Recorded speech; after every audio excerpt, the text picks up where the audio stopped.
सभी भाई बहनों को जय मसीह की।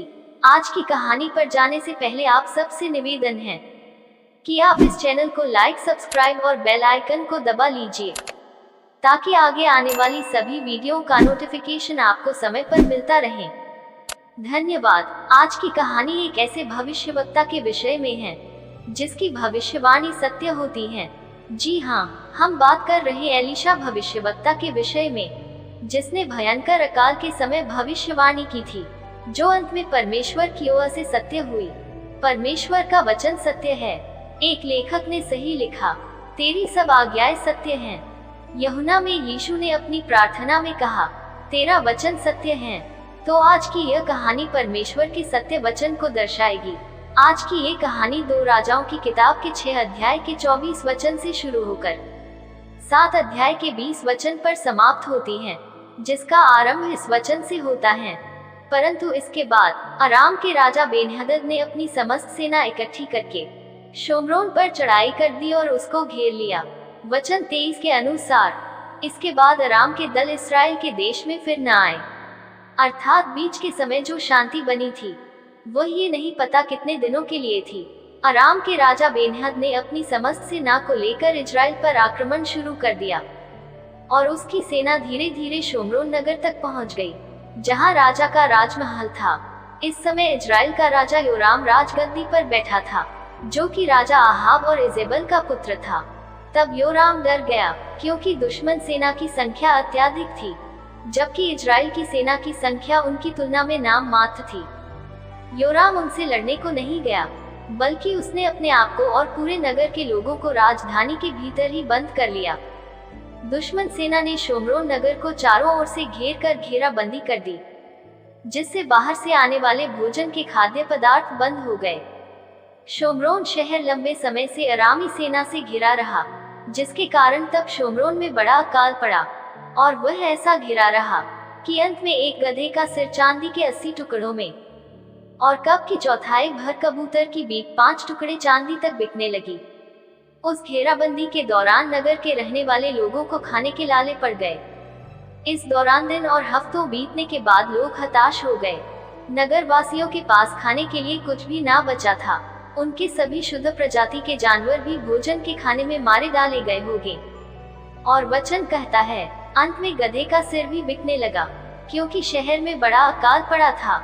एक गधे का सिर चांदी के 4 टुकड़ों में बिक गया। भोजन इतना दुर्लभ था कि इजरायली लोग अशुद्ध जानवरों के मांस को भी खा रहे थे, जबकि मूसा के नियम व्यवस्था में अशुद्ध जानवरों की खाने की मनाही थी, जिनमें से गधा भी एक अशुद्ध जानवर था, और उसका सिर, जिसमें नाम मात्र मांस होता है, वह भी इतने महंगे भाव में बिक रहा था कि गरीब लोग तो उसे खरीद भी नहीं सकते थे। और कबूतर की बीक भी महंगे भाव में बिक रही थी, जो कि अकाल के समय में इकट्ठी कर ली जाती होगी। परमेश्वर के लोग ऐसे निकम्मे भोजन को खाने के लिए मजबूर हो रहे थे। परिस्थिति बद से बदतर होती जा रही थी। आमतौर पर खाने वाली वस्तुएं इतनी महंगी थी जिन्हें केवल अमीर व्यक्ति ही खरीद सकते थे। लगता है इससे भी बुरा समय अभी आने वाला था। जैसे ही कहानी आगे बढ़ती है, वचन 26 में, एक दिन इस्राएल का राजा योराम शहर पनाह के ऊपर टहल रहा था कि एक स्त्री ने पुकार कर उससे कहा, हे राजा, हमें बचा ले। राजा ने सोचा कि वह भोजन मांग रही होगी। ये सुनकर राजा ने उस स्त्री से कहा, यदि यहोवा तुझे न बचाए तो मैं कहां से तुझे बचाऊं? क्या खलिहान में से व दाखरस के कुंड में से? राजा के कहने का ये तात्पर्य था कि यदि यहोवा तेरी सहायता नहीं कर सकता तो मैं कैसे कर सकता हूँ? मैं खाने के लिए कहां से दूं, जबकि खलिहान में कुछ नहीं है, ना दाख कुंड में कुछ है। सब दुश्मनों ने लूट लिया है। परंतु वह स्त्री तो कुछ और ही मांग कर रही थी। शायद राजा ने समझ लिया। फिर राजा ने उससे पूछा, तुझे क्या हुआ? उसने उत्तर दिया, इस स्त्री ने मुझसे कहा था, मुझे अपना बेटा दे कि हम आज उसे खा लें। फिर कल मैं अपना बेटा दूंगी और हम उसे भी खाएंगी। तब मेरे बेटे को पकाकर हमने खा लिया।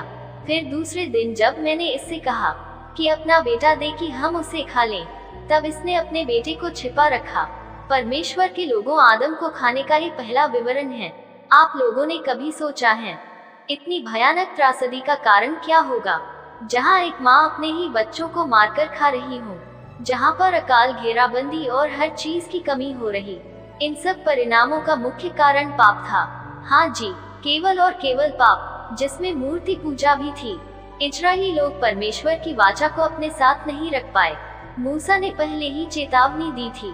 व्यवस्था 28:52 में, अगर इजरायली लोग परमेश्वर की वाचा को पूरा नहीं करेंगे तो तेरे शत्रु परमेश्वर के दिए हुए सारे देश के सब नगरों के भीतर तुझे घेर रखेंगे। तब गिर जाने और उस सकेती के समय जिसमें तेरे शत्रु तुझको डालेंगे, तू अपने निज जन्माए बेटे बेटियों का मांस जिन्हें तेरा परमेश्वर यहोवा तुझको देगा खाएगा। फिर मूसा ने लोगों को परमेश्वर का संदेश सुनाया। लेव्यवस्था 26:27 में, फिर यदि तुम इसके बाद भी मेरी न सुनोगे और मेरे विरुद्ध चलते ही रहोगे तो मैं अपने न्याय में तुम्हारे विरुद्ध चलूंगा और तुम्हारे पापों के कारण तुमको 7 गुनी ताड़ना और भी दूंगा, और तुमको अपने बेटों और बेटियों का मांस खाना पड़ेगा। सोमरोन के लोगों ने परमेश्वर की आज्ञाओं और वचनों और चेतावनियों को नहीं माना। उन सब पापों के कारण ये परिणाम भुगतने पड़े। प्रेरित पौलुस ने भी लिखा है, मनुष्य जो बोता है वही काटता है। हालेलुया। उस स्त्री की यह बातें सुनकर राजा निराशा से भर गया। ये बातें सुनते ही राजा ने अपने वस्त्र फाड़े। वह तो शहरपनाह पर टहल रहा था। जब लोगों ने देखा तब उनको ये देख पड़ा कि वह भीतर अपनी देह पर टाट पहने है। राजा ने अपने शाही वस्त्रों को उतारकर टाट क्यों पहन लिया? इस उत्तर को जानने के लिए हमें एलीशा की चेतावनी याद आती है। जब एलीशा ने योराम से कहा था कि इन सब बातों का जिम्मेदार तू स्वयं ही है, अगर तू मन फिराकर सच्चे परमेश्वर की ओर फिरे तो संभव है कि यहोवा परमेश्वर तुझ पर दया करे और इन विपत्तियों से तुझे निकाल दे। लेकिन राजा ने स्वयं को दिखाने के रूप में बदलने की टाट पहन लिया हो, जबकि सच्चा पश्चाताप उसी समय समझा जाता और पूरे राज्य के सब लोग राजा के साथ चलते। वह सब मूर्ति पूजा और लाठों को अपने राज्य से उखाड़ फेंकता। जब राजा टाट पहने पड़ा रहा तो परमेश्वर की ओर से कुछ भी बदलाव नहीं हुआ, बल्कि परिस्थितियां और ज्यादा भयानक होती गई। और अंत में तब वह बोल उठा, यदि मैं शापात के पुत्र एलीशा का सिर आज उसके धड़ पर रहने दूं, तो परमेश्वर मेरे साथ ऐसा ही वरन इससे भी अधिक करे।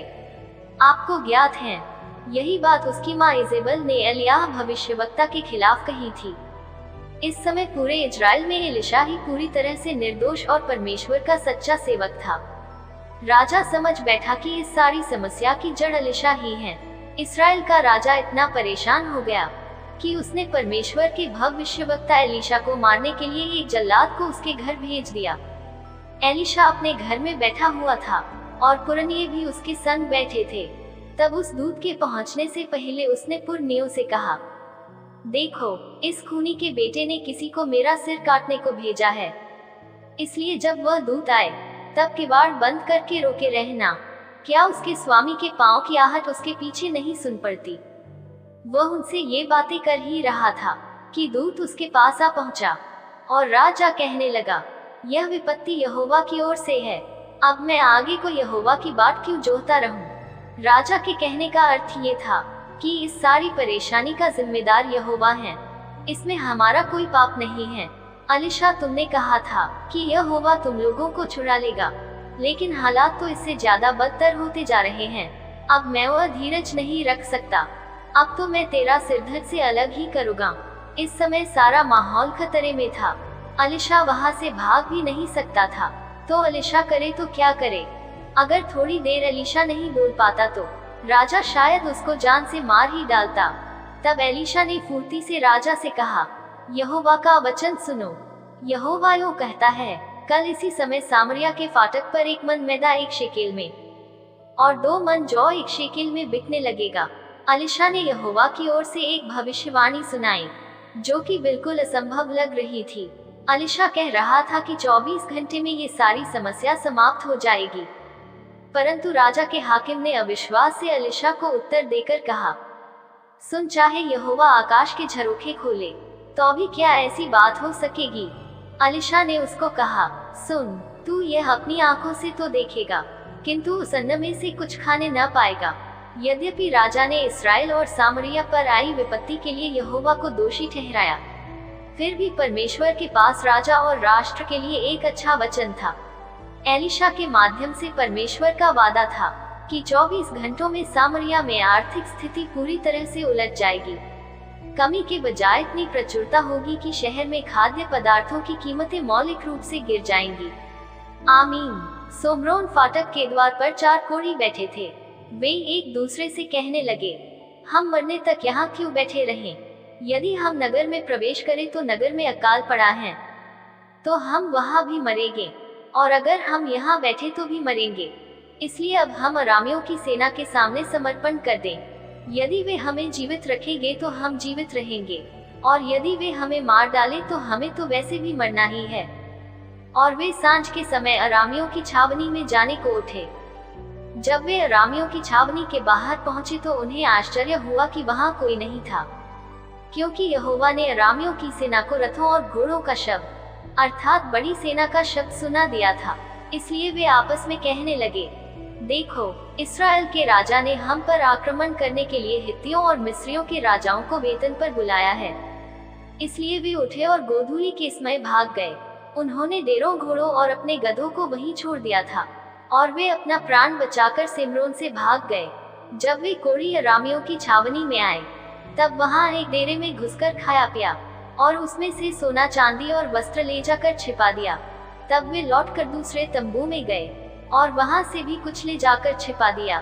तब उन्होंने एक दूसरे से कहा, हम ये ठीक नहीं कर रहे हैं। ये दिन खुशखबरी का दिन है। यदि हम सुबह होने की प्रतीक्षा करेंगे, तो कोई न कोई दंड हम पर आ पड़ेगा। इसलिए अब आओ, हम चलकर राजा को ये सब बता देते हैं।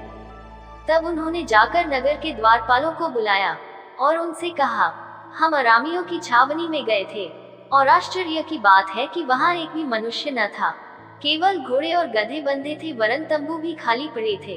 तब द्वारपालों ने अंदर राजा को ये समाचार पहुंचाया। अतः राजा ने रात को उठकर अपने सेवकों से कहा, मैं तुम्हें बताता हूँ कि अरामियों ने हमारे साथ क्या किया है। वे जानते हैं कि हम भूखे हैं, इस कारण वे छावनी से निकलकर मैदान में छिपने को ये कहकर निकले हैं कि जब वे नगर से निकलें, तब हम उन्हें जीवित पकड़ लेंगे और नगर में घुस जाएंगे। उसके एक सेवक के कहने पर राजा ने घोड़ों सहित 2 रथ लिए, और राजा ने उन्हें अरामी सेना की ओर ये कहकर भेजा, जाओ और देखो। और वे उनके पीछे यरदन तक चले गए। सचमुच सारी सड़क वस्त्रों और हथियारों से भरी हुई थी, जिनको अरामियों ने जल्दबाजी में फेंक दिया था। अतः दूतों ने लौटकर राजा को समाचार दिया। तब लोगों ने बाहर निकलकर अरामियों के तंबुओं को लूट लिया। इस प्रकार यहोवा के वचन के अनुसार 1 सुआ मैदा 1 शेकेल में और 2 सुआ जौ 1 शेकेल में बिकने लगा।